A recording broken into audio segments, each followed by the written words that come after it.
Hey there, Toons! Coach Z here with another video. This one is the long-awaited walkthrough of the CEO battle.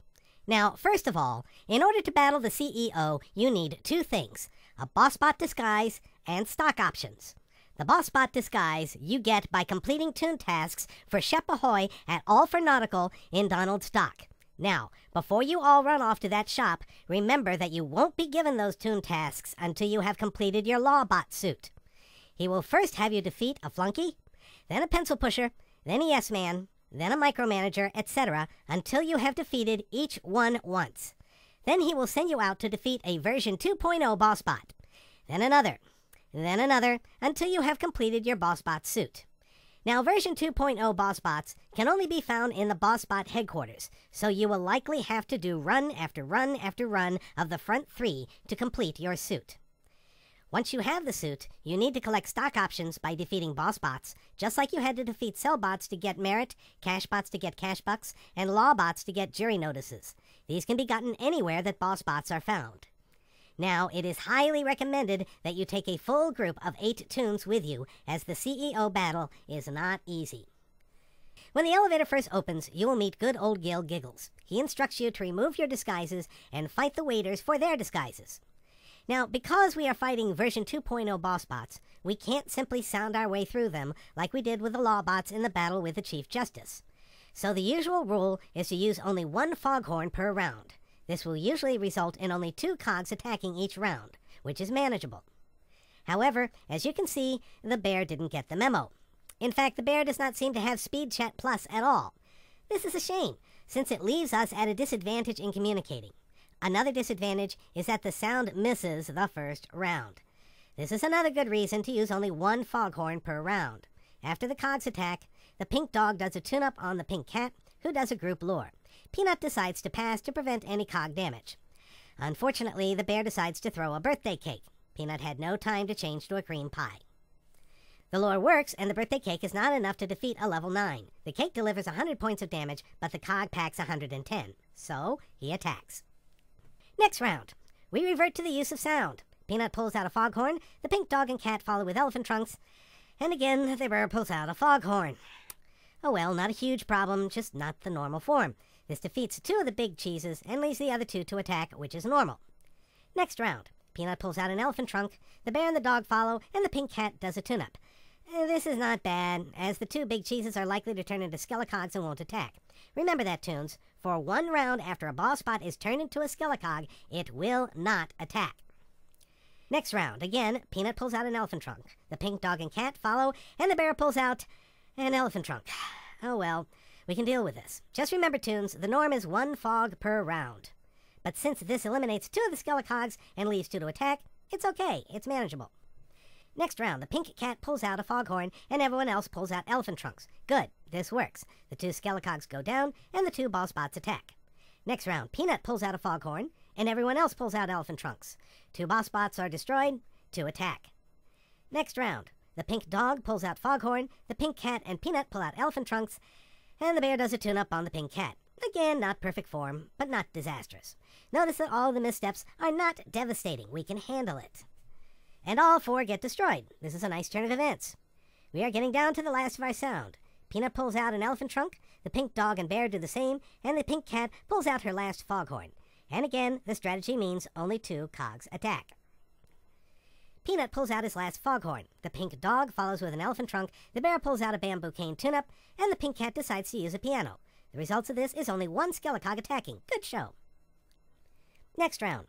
The pink dog pulls out his last foghorn, Peanut follows with an elephant trunk, as does the pink cat, and the bear pulls out his last foghorn. Well, it's not that bad, but still. All cogs get destroyed, and 3 skellicogs are left. Next round, Peanut pulls out hypno goggles since he is completely out of foghorns and elephant trunks. The pink dog pulls out a birthday cake, the bear follows with a cream pie, and the pink cat does juggling balls. Now we revert to lure left, kill right strategy. Except the pink cat decides to hurl a birthday cake at the second cog from the right. Well, it's not like we are lacking in tune-ups after all. Now we are down to the last 3 cogs. Peanut decides to pull out his organic train track for the occasion. The pink dog pulls out hypno goggles, the pink cat decides to use a piano on one of the remaining cogs, and the bear passes. Now, why did he not do a tune-up? It would have been the perfect time for it. Unfortunately, the piano was not enough to take out the cog completely, so we are left with two skelecogs. Peanut pulls out a birthday cake for the cog on the right. The pink dog pulls out a cream pie. The bear also follows with a cream pie instead of a tune-up, and the pink cat does a safe on the cog on the left. The end result is all cogs are destroyed, but two tunes are not up to full laugh. Fortunately, there is another round coming up to correct that. Nonetheless, the bear missed two opportunities to do a tune-up and did not take them. All in all, however, it was good teamwork. Not great teamwork, but good teamwork. Now we begin the second round, which is my favorite, where you feed the banquet cogs cans of oil until they explode. You pick up the oil cans from the conveyors on the left or the right. If you are one of the first four through the door, go for the left conveyor, as it is closer. If you are one of the last four, take the conveyor on the right. Stick with that conveyor throughout the whole round. Each cog takes 3 cans of oil to explode. After it drinks one, a pink stomach will appear over his head. Be sure to give oil to any cog with a pink or red stomach showing, Tunes. If you don't, he gets angry and will require 3 more cans to appease him. It is more important that you destroy cogs already drinking than to start new ones. So, here's the best strategy I've found. First of all, go for any cog with a pink stomach showing. If there are none, go for the closest cog who has not been served. If all cogs have been served, find the closest one that is still drinking and wait. The more cogs you manage to destroy by overfeeding, the fewer you have to face in the second battle round. The results of our group efforts? Only 2 cogs left. This is a very good result, Tunes. All the waiters were quickly finding cogs who needed oil.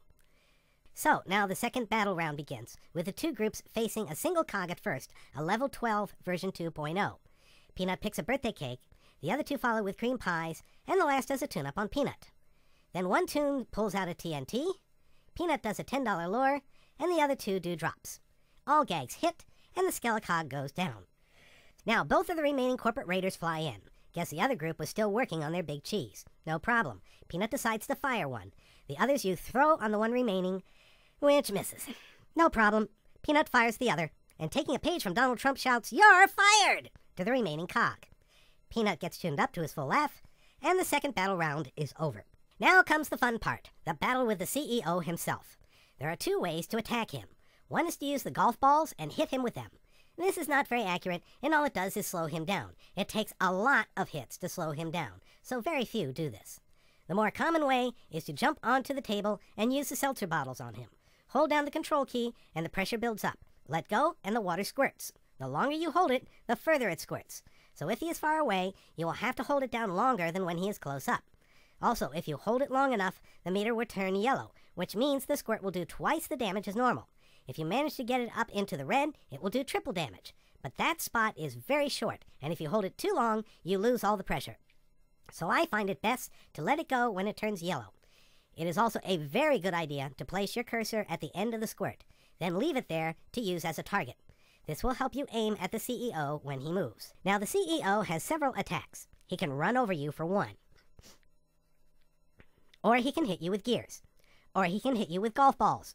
All of these attacks do 15 damage. The most formidable of his attacks is when he shouts, "4!" He then sends a stream of golf balls toward all Tunes. Now, the trick to survival is simple. Don't be where the CEO is aiming. If you are on a table when the CEO is about to attack, jump off and back up. If you do that, he will miss.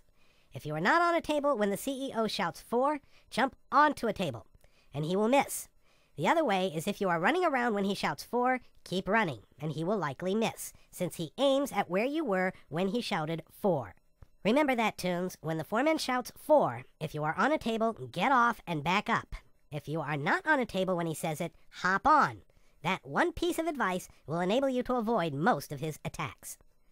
After a while, your laugh will begin to dwindle, of course. You won't be able to avoid every hit. The 2 conveyors that you got the oil from will be putting out small tune-ups. Don't go grabbing these all the time, Tunes. It's considered rude, as the bear in the group found out. He kept grabbing them every single time he got hit, leaving none for anyone else. Also, they emerge very slowly and give out only 1, 2, 3, and 4 laugh each. So, the most you can get back from a full conveyor is 10 laugh. So it is best to learn how to avoid the CEO's attacks. The other way is to use a tune-up unite. This, by the way, is probably the best use of a tune-up unite.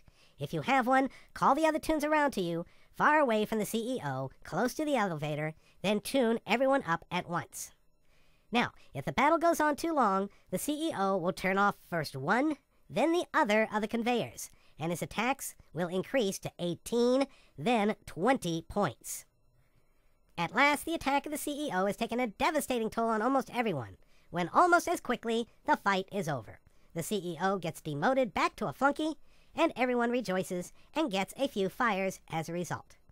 So that's it for this video, Toons. See you next time.